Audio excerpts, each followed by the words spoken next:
पढ़ते हैं। तो सबसे पहले हम धनात्मक कार्य के बारे में पढ़ते हैं, पॉजिटिव वर्क के बारे में पढ़ते हैं। तो धनात्मक कार्य उस समय होता है जब वस्तु में लगने वाला बल और वस्तु का जो विस्थापन होता है वो दोनों एक ही दिशा में हो। हमने पढ़ा ना कि जो वस्तु पर बल लग रहा वो और जो उसका विस्थापन हो रहा है वो दोनों एक ही दिशा में हो तो उसे धनात्मक कार्य कहा जाएगा। तो एक तो हो गया बल के आधार पर और दूसरा एंगल के आधार पर भी होता है। अगर वस्तु पर बल लग रहा है और उसका डिस्प्लेसमेंट हो रहा है तो इसके साथ साथ उसमें कोई ना कोई एंगल भी बन रहा होगा ना। तो यदि किसी पिंड पर आरोपित बल की दिशा तथा पिंड के विस्थापन की दिशा के मध्य न्यून कोण, तो न्यून कोण किसे कहते हैं?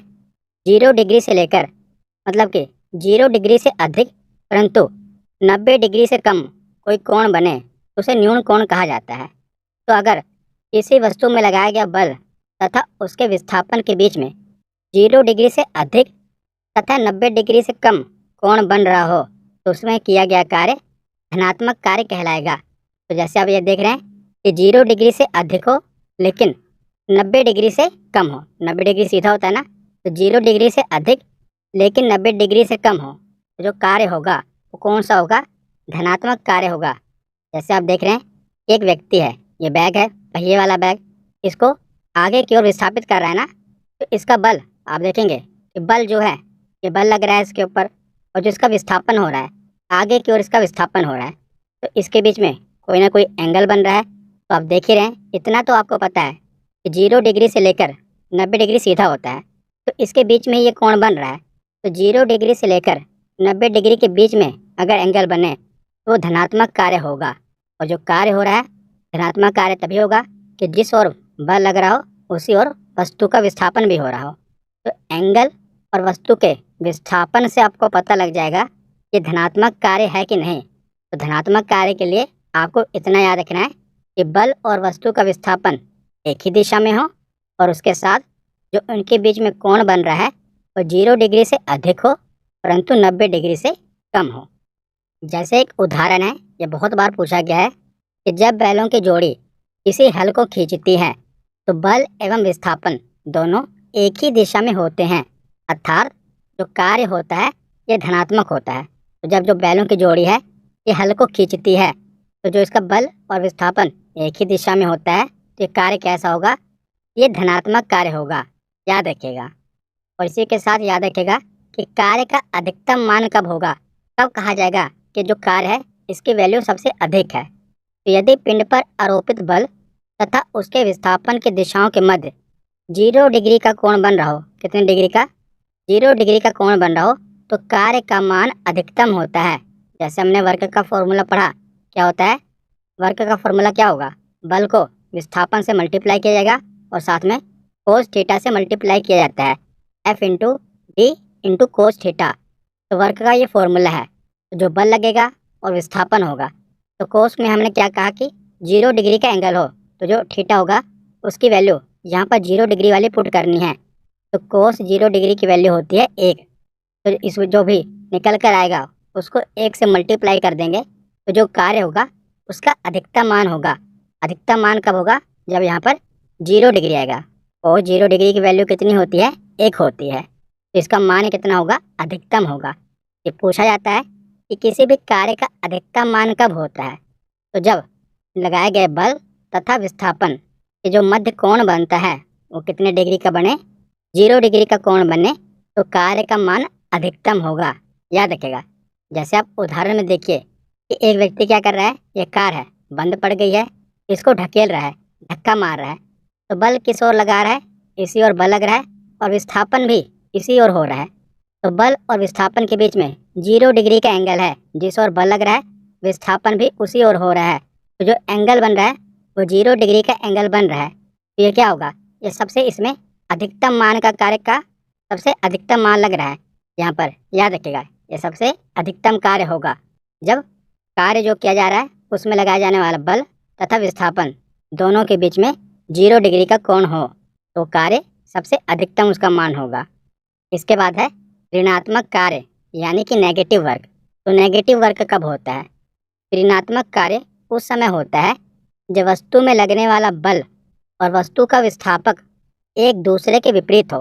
हमने वो तो पढ़ा कि पॉजिटिव कब होगा, जब जहाँ पर बल लग रहा है उसका विस्थापन भी वहीं हो, तो ये पॉजिटिव होगा, पॉजिटिव वर्क होगा।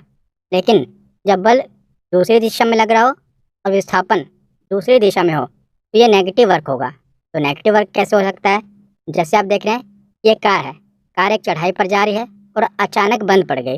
अब ये व्यक्ति क्या कर रहा है? क्योंकि कार चढ़ाई पर बंद पड़ गई तो कार धीरे धीरे पीछे की ओर खिसकेगी ना। अब व्यक्ति इसको रोकने की कोशिश कर रहा है। ये रोकेगा कैसे? बल इस दिशा में लगाएगा ना, तभी तो कार रुकेगी। लेकिन अगर ये कार को रोकने की कोशिश तो कर रहा है, बल इस दिशा में लगा रहा है, लेकिन जो कार है उसका विस्थापन पीछे की ओर हो रहा है। तो यहाँ पर क्या हो रहा है कि जहाँ पर बल लगाया जा रहा है, जिस दिशा में बल लग रहा है उसके विपरीत दिशा में विस्थापन हो रहा है। ये व्यक्ति बल इस दिशा में लगा रहा है, लेकिन कार का विस्थापन नीचे की ओर हो रहा है। तो दोनों एक दूसरे के विपरीत है ना, तो ये क्या होगा? ये ऋणात्मक कार्य होगा। जब जो लगने वाला बल है और वस्तु का विस्थापन है एक दूसरे के विपरीत हो तो ये ऋणात्मक कार्य होता है। और इसी के साथ याद रखिएगा, एंगल के हिसाब से देखा जाए, कोण के हिसाब से देखा जाए, तो यदि किसी पिंड पर आरोपित बल तथा पिंड के विस्थापन की दिशा के मध्य जो कोण होता है ये 90 डिग्री से अधिक बने परंतु 180 डिग्री से कम बने। पॉजिटिव वर्क में क्या था कि 0 डिग्री से अधिक बने लेकिन 90 डिग्री से कम बने। यहाँ पर क्या है? 90 डिग्री से अधिक बने लेकिन 180 डिग्री से कम बने। तो ये कौन सा कार्य होगा? तो ये ऋणात्मक कार्य होगा और ये पॉजिटिव कार्य था। तो ऋणात्मक कार्य में क्या होगा? 90 डिग्री से अधिक हो परंतु 180 डिग्री से कम हो। जैसे आप ये देख रहे हैं कि 90 डिग्री से अधिक हो परंतु 180 डिग्री से कम हो। ये कौन सा एंगल होगा? क्योंकि 90 डिग्री यहाँ से होता है ऐसे, तो ये 90 डिग्री से अधिक है। तो 90 डिग्री से अधिक लेकिन 180 डिग्री से कम हो तो ये ऋणात्मक कार्य कहलाएगा। और ये वस्तु का जो बल लगाया जाता है और उसका विस्थापन एक दूसरे के विपरीत हो, दोनों चीज़ें आप याद रखिएगा, ये ऋणात्मक कार्य कहलाएगा। तो इसके आगे ऋणात्मक कार्य का एक उदाहरण है, ये पूछा जाता है। तो जब किसी गेंद को ऊपर की ओर उछाला जाता है तो उस गेंद पर पृथ्वी का गुरुत्वाकर्षण बल नीचे की ओर लगता है। याद रखिएगा, कोई भी वस्तु अगर ऊपर की ओर उछाली जाएगी गुरुत्वाकर्षण बल तो नीचे की ओर ही लगेगा ना, जबकि जो गेंद का विस्थापन हो रहा है ये गति ऊपर की ओर हो रही है। तो इस प्रकार गुरुत्वाकर्षण बल के संदर्भ में ऋणात्मक कार्य होता है। याद रखिएगा कि गुरुत्वाकर्षण बल के सापेक्ष बात की जा रही है। तो कोई वस्तु, जैसे गुरुत्वाकर्षण बल ये लग रहा है, तो कोई वस्तु अगर ऊपर की ओर उछाली जा रही है तो गुरुत्वाकर्षण के विपरीत ही काम कर रही है ना। गुरुत्वाकर्षण तो इसको नीचे की ओर खींचेगा लेकिन वस्तु को ऊपर की ओर उछाला जा रहा है, तो ये हमेशा ही ऋणात्मक कार्य होगा। जैसे आप देख रहे हैं कि गेंद को ऊपर की ओर उछाला जाना, ये तो ऊपर की ओर जा रही है लेकिन गुरुत्वाकर्षण की जो बल की दिशा है वो तो नीचे की ओर है। ये गुरुत्वाकर्षण बल की दिशा के विपरीत काम हो रहा है ना, ये क्या कहलाएगा? ये ऋणात्मक कार्य कहलाएगा। इसमें थीटा की वैल्यू 180 डिग्री होती है, तो ये हमेशा ऋणात्मक कार्य होगा। ये हमेशा याद रखेगा। ये जैसे हमने कार्य का अधिकतम मान देखा था, अब कार्य का न्यूनतम मान देखते हैं कि कार्य का मान न्यूनतम कब होगा। तो यदि पिंड पर आरोपित बल तथा उसके बीच विस्थापन की दिशाओं के मध्य 180 डिग्री का कोण हो। कितने डिग्री का कोण हो? याद रखेगा, न्यूनतम मान के लिए 180 डिग्री का कोण होना चाहिए। ये कार्य हमेशा न्यूनतम होगा क्योंकि जो कोस 180 डिग्री होता है ना, इसकी जो वैल्यू होती है वो -1 होती है और ये वर्क का फॉर्मूला है। तो जब हम मल्टीप्लाई करेंगे तो कोई भी वैल्यू आए जो -1 हो जाएगी तो न्यूनतम ही हो जाएगी, माइनस में आ जाएगी तो वैल्यू न्यूनतम ही होगी ना। तो ये कार्य का न्यूनतम मान कब होगा? तो कार्य का न्यूनतम मान तब होगा जब कोस की वैल्यू 180 डिग्री हो। याद रखिएगा। तो धनात्मक कार्य और ऋणात्मक कार्य हमने देख लिए। अब हम देखते हैं शून्य कार्य यानी कि जीरो वर्क। तो शून्य कार्य 3 स्थितियां संभव है, यानी शून्य कार्य के लिए 3 स्थितियां संभव हैं। 3 स्थितियों में शून्य कार्य होता है। पहली स्थिति है कि जब विस्थापन ही शून्य हो। जब वस्तु का विस्थापन शून्य हो तो कार्य तो शून्य माना ही जाएगा, क्योंकि वर्क का फॉर्मूला क्या है? F × D × cos थीटा है ना, ये इसका फॉर्मूला है। तो तीनों चीज़ें आपस में मल्टीप्लाई हो रही हैं। अगर इन तीनों में से कोई भी एक चीज़ शून्य हो जाए तो कार्य शून्य होगा कि नहीं? कोई भी मान हो, अगर जैसे मान लो F की वैल्यू 0 हो तो चाहे जो भी यहाँ पर आए D हो या cos थीटा हो, जब तीनों में से एक ही चीज़ 0 आ गई तो ऑटोमेटिकली जो वर्क होगा वो 0 ही हो जाएगा। तो इसीलिए जब विस्थापन शून्य हो तो यहाँ पर डी की वैल्यू मान लो यह जाए कि 0 है। विस्थापन को शून्य माना जा रहा है तो वर्क तो 0 हो ही जाएगा ना। तो यदि किसी पिंड पर बल आरोपित करने के बाद उसका विस्थापन न हो, शून्य विस्थापन हो, तो किया गया कार्य भी शून्य ही होगा, याद रखिएगा। उदाहरण के रूप में देखा जाए तो दीवार पर धक्का लगाने पर दीवार का विस्थापन न होना, ये क्या है, ये विस्थापन जो है शून्य हो रहा है इसमें, तो ये जो कार्य है ये भी शून्य होगा। जैसे व्यक्ति है ये बल तो लगा रहा है लेकिन जो इसमें विस्थापन है ये शून्य है, इसका विस्थापन नहीं हो रहा दीवार का, ये क्या होगा बताइए। यहाँ पर कार्य हो रहा है, यहाँ पर कार्य नहीं हो रहा, जबकि ये बल लगा रहा है लेकिन विस्थापन शून्य होने के कारण इसे कार्य नहीं माना जाएगा। अब दूसरा इसका उदाहरण है कि जब बल शून्य हो, तो मैंने आपको बताया ना कि तीनों में से कोई भी चीज़ शून्य हो तो कार्य शून्य हो जाएगा। पहले विस्थापन शून्य था, अब इसमें क्या है, बल शून्य है। कि यदि किसी वस्तु पर शून्य बल आरोपित हो रहा हो परंतु फिर भी उसका विस्थापन हो रहा हो, यानी कि बल नहीं लगाया जा रहा लेकिन उसका विस्थापन हो रहा है, तब भी किया गया कार्य शून्य होगा। जैसे गुब्बारे का हवा में उड़ना, जैसे ये जो मोहतरमा है गुब्बारा लेकर जा रही थी, गैस वाला गुब्बारा, पहले तो इन्होंने इसको पकड़ा हुआ था लेकिन अचानक इनके हाथ से छूट गया, तो अब गुब्बारे का विस्थापन तो हो रहा है ना, पहले जहाँ था उसे ऊपर या आगे की ओर बढ़ रहा है, विस्थापन तो हो रहा है, लेकिन इस पर कोई बल लग रहा है, कोई बल तो नहीं लग रहा ना, इसका विस्थापन हो रहा है लेकिन बल नहीं लग रहा। इसे किसका उदाहरण माना जाएगा, तो शून्य कार्य का उदाहरण माना जाएगा, 0 वर्ग का उदाहरण माना जाएगा। तो चाहे बल शून्य हो या विस्थापन शून्य हो, कार्य हमेशा शून्य होगा, याद रखिएगा। और तीसरा केस क्या है कि बल एवं विस्थापन की दिशाएं परस्पर लंबवत हों। तो जैसे हमने पढ़ा था कि वर्क का फॉर्मूला क्या है, F multiply by D multiply by cos theta. तो अगर वर्क को 0 करना है तो इन तीनों में से किसी का भी मान शून्य हो तो वर्क 0 हो जाएगा।